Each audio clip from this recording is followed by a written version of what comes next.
Hello बच्चों, तो हम लोग पढ़ रहे थे परमाणु एवं अणु, जिसका हम लोगों ने इंट्रोडक्शन कर लिया है। तो आज हम लोग जो है इसको आगे पढ़ेंगे। इंट्रोडक्शन हम लोग कर लिया है, आप लोगों ने पहले सेशन में देखा होगा। तो रासायनिक संयोजन के नियम ये मैंने आपको समझाया था इंट्रोडक्शन में। अब हम लोग जो है द्रव्यमान संरक्षण का नियम पढ़ेंगे। तो जब रासायनिक परिवर्तन यानी कि रासायन अभिक्रिया संपन्न होता है, तब क्या द्रव्यमान में कोई परिवर्तन होता है?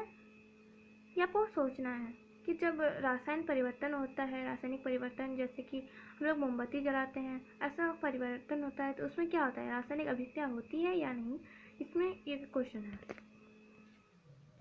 यहाँ एक क्रियाकलाप दिया हुआ है, आप लोग चाहे तो इस क्रियाकलाप को कर सकते हैं। मैं आप लोगों को इस क्रियाकलाप को समझा देती हूँ। तो निम्न X एवं Y रासायनों का एक युगल लीजिए। X में क्या करना है? कॉपर सल्फेट लेना है, बेरियम क्लोराइड लेना है और लेड नाइट्रेट लेना है। और Y में क्या लेना है? सोडियम कार्बोनेट, सोडियम सल्फेट और सोडियम क्लोराइड। X एवं Y युगलों की सूची में से किसी एक युग के रसायनों के अलग अलग विलयन 10 मिलीलीटर जल में तैयार कीजिए। ये आपको करना है। आपको X और Y दो लेना है और उसमें पहला जो X होगा उसमें हम लोग क्या क्या डालना है? उसमें हमें डालना है copper sulphate, barium chloride, lead nitrate, ये 3 चीज़ें डालनी है। और जो Y होगा उसमें हमें डालना है सोडियम कार्बोनेट और सोडियम सल्फेट और सोडियम क्लोराइड। तो ये सब हमें डालना है। और ये जो उपयुक्त तैयार युग्लक विलयन में Y के जो विलयन को एक शंक्वाकार फ्लास्क में लीजिए एवं X के विलयन को एक छोटी परख नली में लीजिए। छोटी परख नली के विलय युग्ल फ्लास्क में इस प्रकार लटकाइए ताकि दोनों विलयन परस्पर मिश्रित ना हो। तत्पश्चात फ्लास्क के मुख पर एक कॉर्क चित्र 3.1 की भांति लगाइए। देखिए यहाँ पे हमारा चित्र दिया हुआ है, उस चित्र से आपको अगर समझ में आया तो मैं आप लोगों को समझा देती हूँ। देखिए ये हमारा कॉर्क है, जो कॉर्क से उसको बंद कर दिया गया है।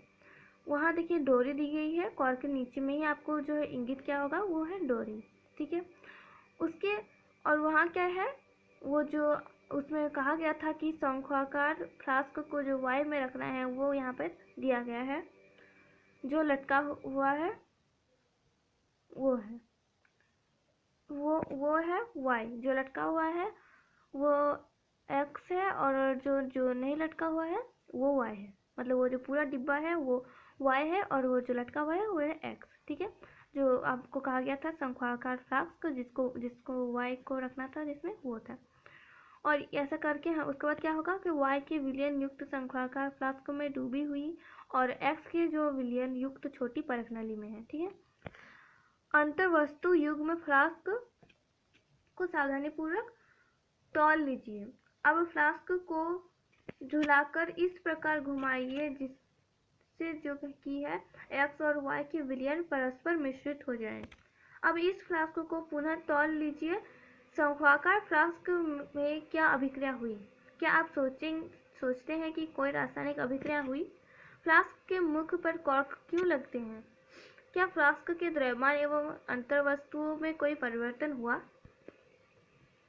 द्रव्यमान संरक्षण के नियम के अनुसार किसी रासायनिक अभिक्रिया में द्रव्यमान का ना तो सृजन किया जाता है और ना ही विनाश।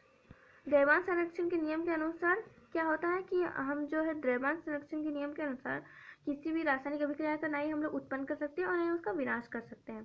तो ये चीज़ हमें जो है याद रखना है कि जो द्रव्यमान संरक्षण के नियम के अनुसार किसी भी रासायनिक अभिक्रिया में द्रव्यमान का ना तो सृजन किया जा सकता है, यानी कि ना ही उसको बनाया जा सकता है, और ना ही उसका विनाश किया जा सकता है, यानी कि ना ही उसको समाप्त किया जा सकता है। तो बच्चों, उसके बाद हमारा दिया है स्थिर अनुपात का नियम। लवाइजिक एवं अन्य वैज्ञानिकों ने इस बात पर प्रकाश डाला कि कोई भी यौगिक 2 या 2 से अधिक तत्वों से निर्मित होता है। इस प्रकार प्राप्त यौगिक में इन तत्वों का अनुपात स्थिर होता है, चाहे इसे किसी स्थान से प्राप्त किया गया हो अथवा किसी ने भी इसे बनाया हो। यौगिक जल में हाइड्रोजन एवं ऑक्सीजन के द्रव्यमानों का अनुपात सदैव 1.8 होता है, चाहे जल का स्रोत कोई भी हो। इसी प्रकार यदि 9 ग्राम जल का अपघटन करें तो सदैव 1 के जो ग्राम है हाइड्रोजन तथा 8 ग्राम ऑक्सीजन ही प्राप्त होगी।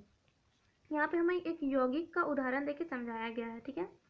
तो इसमें क्या उदाहरण दिया गया है, इसमें कहा गया है कि जो ऑक्सीजन में जो द्रव्यमान दिया जाता है, ऑक्सीजन और एक सेकेंड, यौगिक जल में हाइड्रोजन एवं ऑक्सीजन के द्रव्यमानों का अनुपात सदैव क्या होता है, 1:8 ही होता है।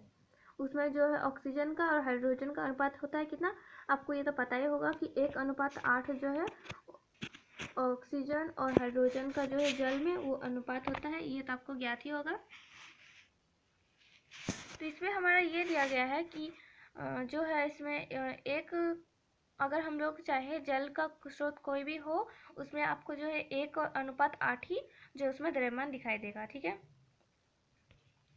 तो अगर आप लोग जो है इस प्रकार यदि आप 9 ग्राम अगर जल का अपघटन करें तो सदैव 1 ग्राम हाइड्रोजन तथा 8 ग्राम ऑक्सीजन ही प्राप्त होगी। अगर हम लोग 9 ग्राम जल लेंगे तो उसमें हमें 1 ग्राम जो है 1 ग्राम हाइड्रोजन मिलेगा और 1 ग्राम ऑक्सीजन मिलेगा, सॉरी 8 ग्राम ऑक्सीजन मिलेगा, ये हमें याद रखना है।